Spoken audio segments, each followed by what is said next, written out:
Welcome to tonight's class on the Gospels.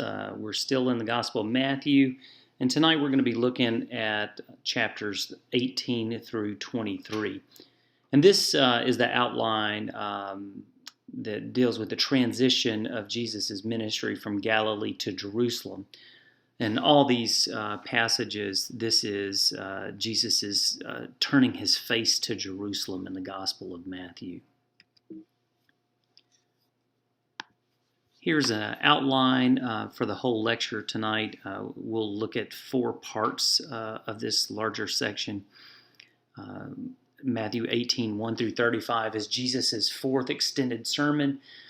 At this point, we have looked at, read through, analyzed the first three sermons, which was the Sermon on the Mount in Matthew chapter 5 through 7. Jesus' sermon about missionary activity in chapter 10. And last week we talked about Matthew chapter 13, this middle sermon. And tonight, this fourth extended sermon, we'll spend some time with that, looking at Jesus' statements here and what that has to do with the Matthew's community in Antioch. After that fourth extended sermon, we'll look at Matthew 19, 1 through 2016, this transition of leaving Galilee. And before he goes to Jerusalem proper, he goes into Judea. We'll look at some passages there that are that I'll highlight.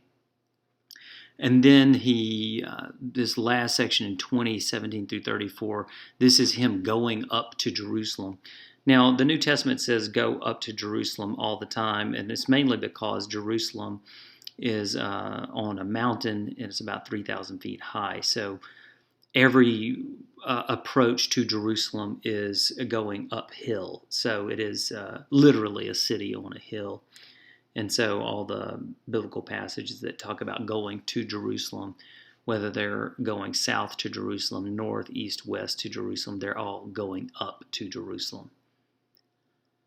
And the final section, Matthew 21, 1 through 23, 39, is Jesus actually entering into Jerusalem and some of the events that surround his entering in Jerusalem. And so we'll spend some time dealing with that at the end. So here at Matthew 18, in this sermon, it starts off with this question: who is the greatest in the empire of heaven? We've been talking about the empire of heaven rather than the kingdom of heaven throughout this class to pay attention to how political this concept is. Rather than the kingdom of heaven, empire of heaven really shows how anti-Roman this concept is. And the word for empire is the same word for kingdom. And any Roman or Greek who heard this terminology, kingdom of heaven, would have absolutely associated it with a political understanding of that term, that concept, kingdom of God. So that's why I keep saying empire of God.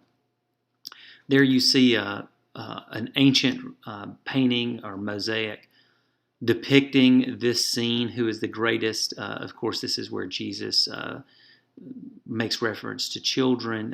Whoever is going to be greatest in my kingdom must become like one of these children. So this insistence on humility is the beginning of Jesus' fourth major sermon. So here is that sermon in outline. The whole thing, 1 through 35, represents Jesus' fourth sermon in Matthew's Gospel, of course. But it's also divided into 5 sections. The first section, 1 through 5, verses 1 through 5, deals with the greatest in the empire.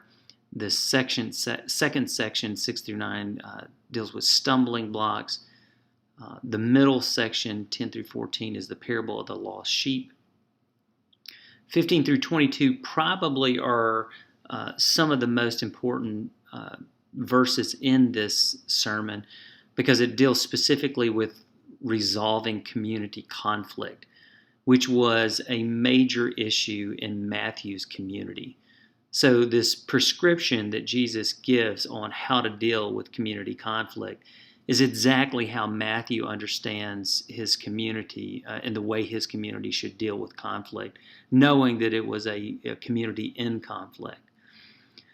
And then he ends with this parable that follows that section real closely, dealing with the parable of the unforgiving servant. So verse 22 deals specifically with forgiving, and then Jesus tells this story about unforgiving and what that's like. So go ahead and pause this video right now and read through this section of Matthew, and really kind of highlight some of the most important passages in each one of those sections.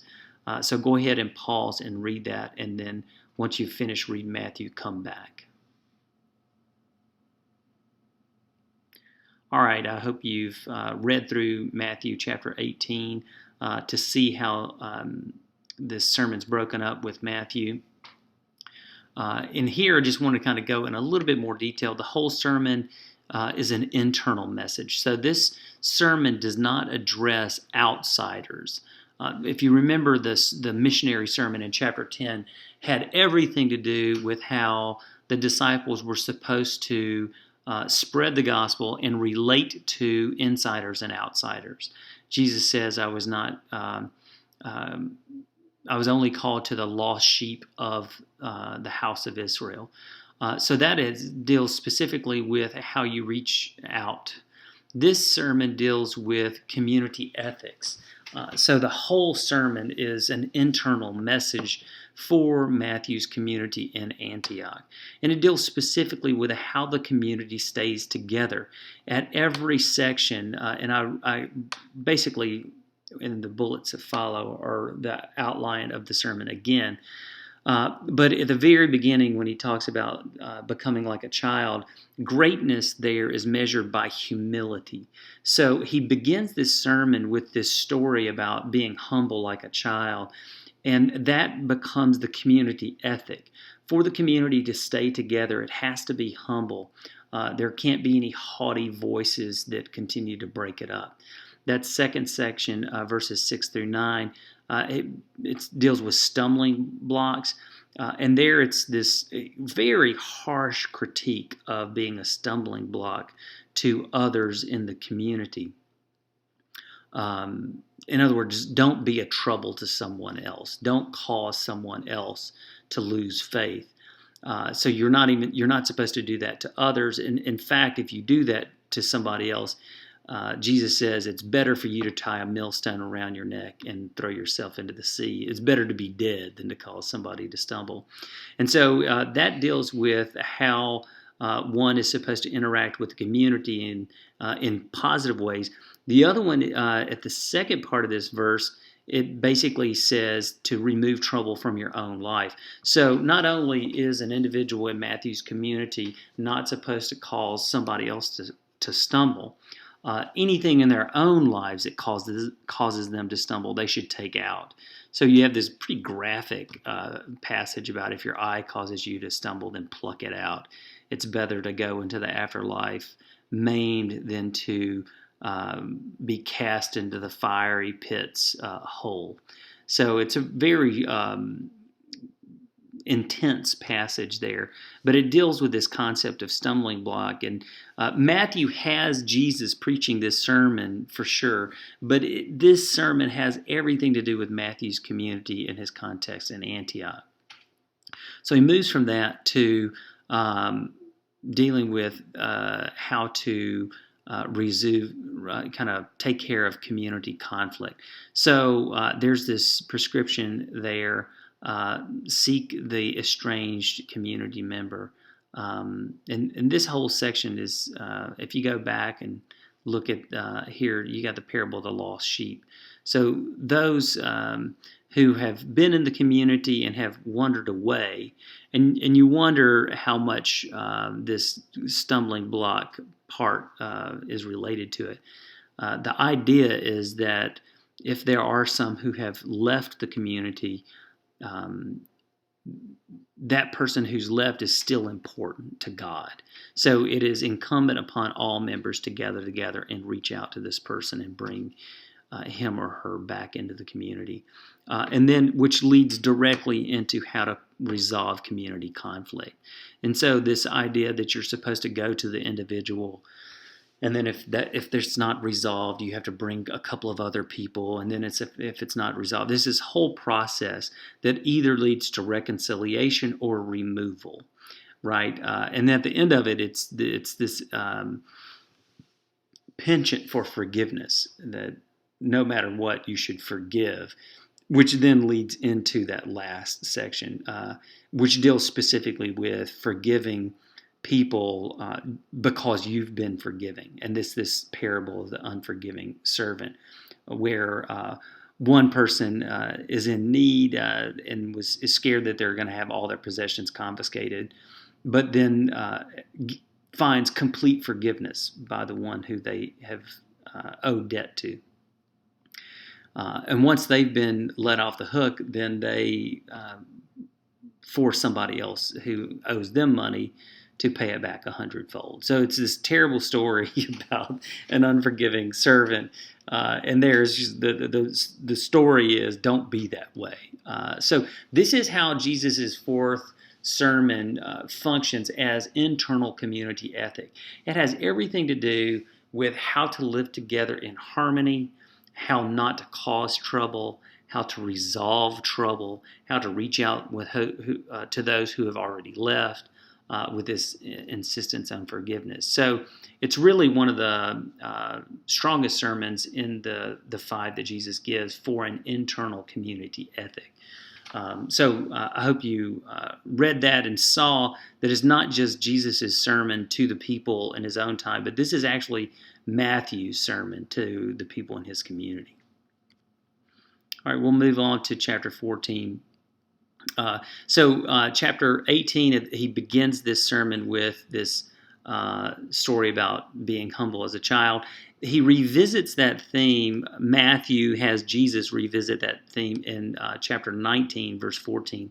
Let the children come to me and do not stop them, for it is to such as these that the empire of heaven belongs. Again, I want to emphasize how political that is. And the idea that children somehow maintain high priority would have been fairly remarkable in the Greco-Roman world. In this culture, you ruled, and your capacity to rule and rule ruthlessly was seen as the favor of the gods. So if you're in charge, it's completely understood that God has put you in that place and that you've been blessed to do that. The ethics of the Jesus movement seem to contradict that, specifically with this concept of children, and that the lowly people are the ones who inherit things first, which is kind of the first word of the Sermon on the Mount. Blessed are the poor, for theirs is the empire of heaven. And here again, you get this theme that children are ones who are really made for this counter empire to Rome. So it's a pretty revolutionary thought in that regard. So let's look at this section a little bit better. Verse 19, 1 through 2, really sets the stage. This is the beginning of Jesus' journey to his crucifixion in Jerusalem. So Matthew pays very close attention when he's writing here. It's a major turning point in Matthew's gospel. So Jesus delivers this sermon in chapter 18, and immediately after delivering that sermon, he is moving towards Jerusalem. So the next thing we'll encounter is him going into Jerusalem and preaching his last sermon. So I want you to take some time out, read Matthew 19, 3 through 12, and answer this question. It's a section dealing with divorce. So whatever your concepts are about divorce, this doesn't have anything to do with that. But I do want you to read this section and just answer this question. What does this section, Matthew chapter 19, 3 through 12, say about divorce? So go ahead and pause the video right now, read that passage, and answer that question. What does this section say about divorce? So go ahead and pause it and then read it and come back. All right, welcome back. I hope you learned a little bit about that section. It's a pretty harsh section, and for anybody in modern America, it might be a little hard to swallow. But I wanted you to read that passage in Matthew and then turn to this section in Saldarini. Now you can go to our e-learning site and pull up these pages from Saldarini's book, and I want you to read this section of chapter pages 147 through 151, and then answer this question: what does Saldarini say about what this passage meant to Matthew's community? So now we're going to have another reading exercise. So go ahead and pause it, go to e-learning site, open up this section for Saldarini, and read these 5 pages. All right. I hope you were able to get through that quickly. I don't think that section of Saldarini was hard to read, but you can see there how Saldarini interprets this section on divorce in chapter 19, 3 through 12. See, Saldarini doesn't see it as a prohibition against divorce for all time. Saldarini reads that passage about divorce as something that's important for Matthew's community. This community that was already on the rocks, this super minority, a minority in a minority group, divorce would have just been devastating for this small community. So the prohibition against divorce is pretty staunch in this saying of Jesus. But it's not just the saying of Jesus. It's just like Jesus, all these sermons. It's not just what Jesus is saying to his followers. This is as important, if not more important, for Matthew to say to his community, because he doesn't want his community to break up. So these prohibitions against divorce here in chapter 19 and the prohibition against divorce in the first sermon of Jesus on the Sermon on the Mount function as internal critique. He wants Matthew wants his community to stay together, and he feels like divorce is a way that would jeopardize that unity. So you get that strong prohibition. So let's now move to this next section. In Matthew 20:21, these are the mother of the sons of Zebedee, this quote here. This is James and John, the son of Zebedee. This is what their mom asks Jesus. Declare that these 2 sons of mine will sit, one at your right and one at your left, in your empire. So it's a pretty intense question she has for Jesus, or maybe not a question, but an all-out request that her sons would have special privilege. But this is right in that section where Jesus is going up to Jerusalem. Immediately before entering Jerusalem, Jesus does 3 things. He predicts his death in chapter 20, verses 17 through 19. He deals with internal arguments with the disciples, and this has to do with these guys' mother asking him about their place in his kingdom, and he basically asks them if they're ready for it, and they said yes, and then he says no, nobody really is. And then that last section, Jesus heals these 2 blind men, which is a little bit different in some of the other synoptic versions of this story. But for our purposes tonight, I want you to again pause this video and then go to Matthew 20. Read this section, 17 through 19, 20 through 28, and 29 through 34, and just highlight the major themes in these different sections, and then come back to the video and we'll continue the lecture. All right, welcome back. So I wanted you to read this and have this on your mind when I start talking about chapter 20, verses 17 through 34. Here we see a progression from Jesus. It's a progression from Jesus, him predicting his death. So it starts with him, and then it goes out to his disciples, the closest people, dealing with their own internal conflicts.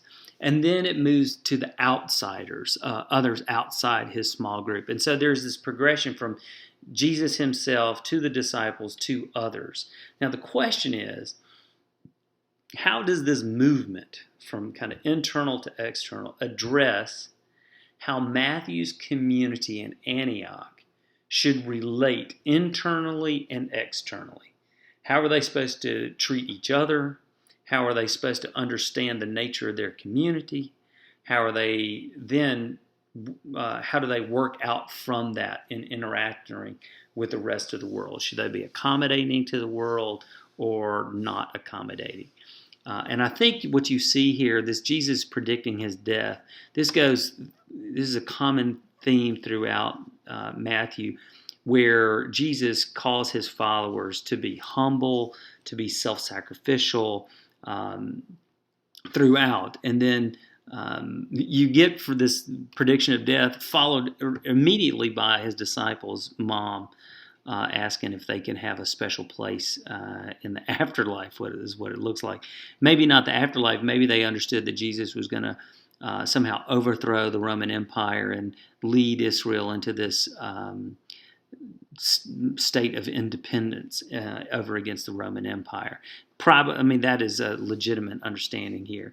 And so she's asking if her sons would have a special place in Jesus' empire once he instituted it. So whether it's in the afterlife or in the here and now, it's still kind of internal politics. How do you deal with internal stuff in the community? Followed by this section on him healing two blind men. Now, this is really interesting because the disciples and others don't want him to deal with these blind men.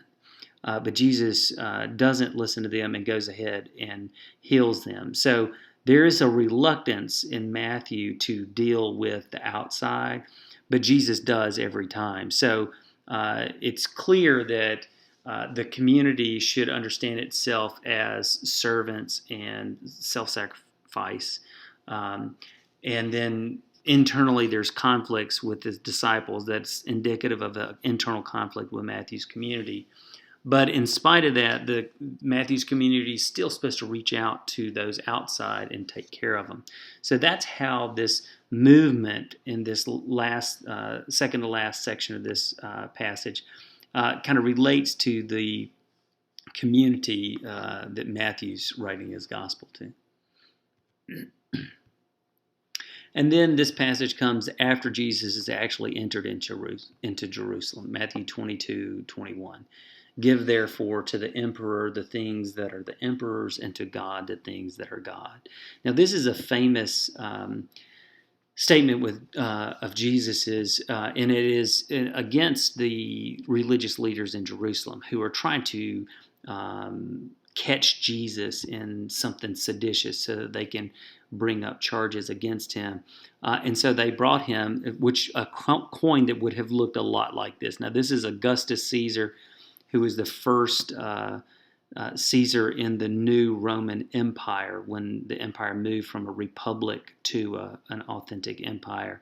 Augustus was the main guy, or the first one after Julius Caesar.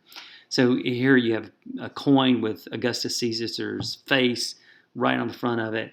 And when the Pharisees were trying to entrap Jesus and make him say something seditious like you shouldn't give any money to Rome, you shouldn't pay taxes and tribute to Rome, Jesus says this instead. He says, whose image is on this coin? And they said, well, it's Caesar's image. And he says, well, give to the emperor, give to Caesar the things that are Caesar's, and to God the things that are God. In other words, this money doesn't reflect God. So it is inconsequential to life. So Jesus really did stump them, according to Matthew, for sure. So Jesus is entering into Jerusalem in Matthew chapter 21, verses 1 through 11. He comes in what is something like a parade. Everybody's excited about it. And they lay down palm branches. It's called Palm Sunday when churches celebrate this event. But as soon as Jesus enters into Jerusalem to all this pomp and fanfare, as soon as the parade is over, he begins to critique and argue with the religious leaders in Jerusalem. And this depiction here is him turning over the tables at the temple. Now, this is all the reason that the religious leaders need to bring up charges against Jesus. And he drives people out of the temple and causes all this chaos in what is already a festival season of Passover. There would have been 4 times as many people in Jerusalem for this pilgrimage feast where everybody's coming to Jerusalem to observe this religious holiday, and he drives people out of the temple. This act in and of itself would have been a seditious movement because it's breaking the peace, and the Roman government at the time would have looked really, this would have been really bad in their eyes. So this was, when he came into the parade and then drove what he calls the money lenders out of the temple, this would have certainly given rise to an attempt to take his life on the part of anybody who wants to keep peace in Jerusalem. So what I need you to do now is take Saldarini. Again, this section is uploaded to our e-learning site for right now. Read pages 52 through 67, and read how Saldarini interprets Jesus' conflict with the religious leaders, and then see how Saldarini determines how this helps Matthew's community in Antioch. So go ahead and pause the video again and read that section of Saldarini and see how he interprets these events. All right, welcome back. Again, we're still in Matthew 22. Now, I need you to read Matthew 22, 15 through 22. It's very quick. What does this mean for Matthew's community in Antioch regarding taxes? This deals specifically with the coin issue about Roman taxes and whatnot. So go ahead and read Matthew 22, 15 through 22, and then read Saldarini pages 141 through 147, and see how he interprets the issues of taxes found in Matthew. So go ahead and do both of those together. That's not a lot of pages in Saldarini, and this little section in Matthew won't take you very long at all. But you'll see. Ask yourself the question, like, what does this look like for Matthew's community who's in Antioch, the capital of the Roman province of Syria, who all have to pay taxes to Caesar and give tribute to Caesar, and then read how Saldarini interprets that. So go ahead and do that.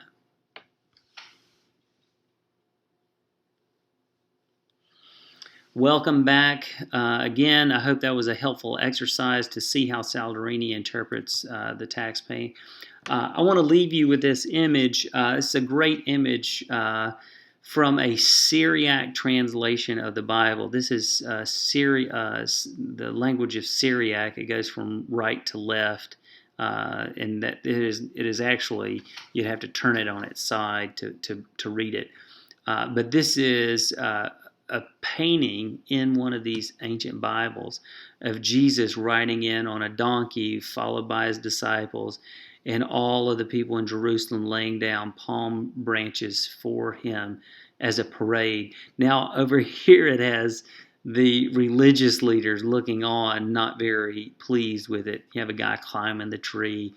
It's a really interesting depiction of this passage, and for so many of their in this early Jesus movement, in antiquity in general, literacy was so low. So even in some of the Bibles that were written, they would have these pretty clear pictures of some of these Bible scenes, so that all those who couldn't read the text could actually look through the book and see the pictures that depict it. So that's the lecture for tonight. If you guys have any questions, please just send me an email. I'll respond to you as quick as I can. But that's our section on Matthew 28 through 23, where Jesus preaches his fourth, second to last sermon as he transitions towards Jerusalem, which will eventually lead to his crucifixion.